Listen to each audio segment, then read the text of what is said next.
guys! Welcome back to my YouTube channel. It's me again, Diday. So for today's video mga day, nandito muna kami ngayon sa sa bahay ng mama ko. So dito muna kami ngayon magtambay dahil may nagbantay naman sa tindahan. Tapos syempre gusto naming makalanghap naman ng masarap na hangin. Hindi pa kami makapunta doon sa bahay namin na pinatayo dahil kasi sinubukan naming matulog doon buong araw pero napakainit talaga. Laging nag-iiyak yung anak ko doon dahil sobrang init. Tapos itong baby ko ay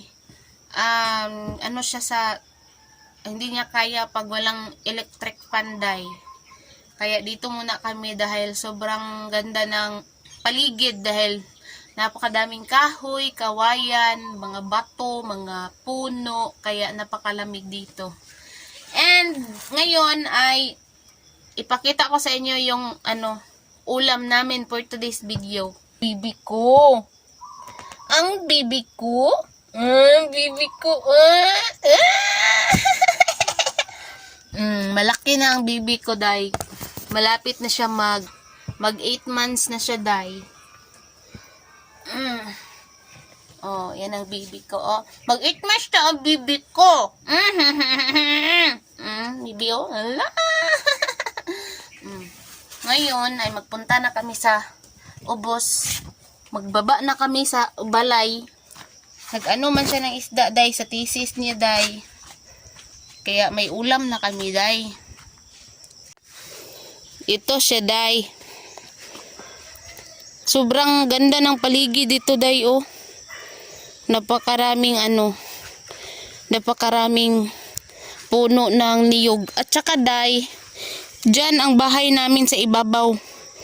Magpunta tayo mamaya dyan para makita natin ang hitsura ng bahay namin. Kung ano na ang kalagayan. Kung nagiba na ba lahat.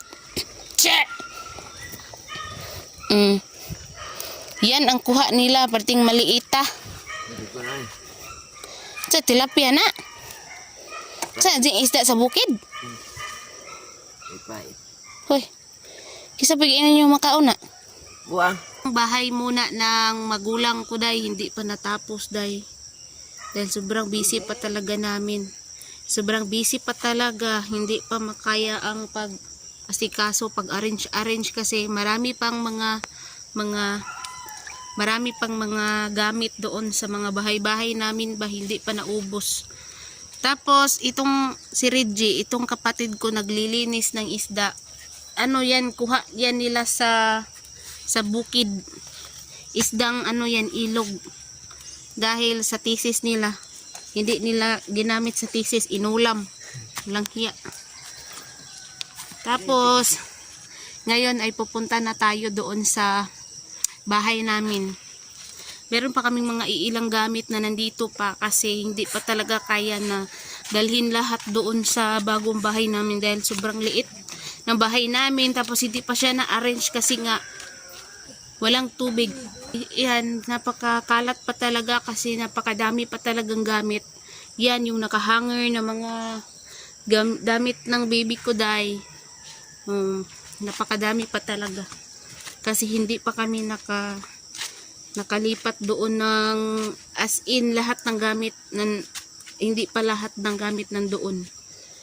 Ngayon day ay punta na tayo sa bahay namin na daan. Pakita ko na kung ano ng itsura. Ayoko sanang magpunta doon dahil may mga marites pero okay lang, bahala sila sa buhay nila.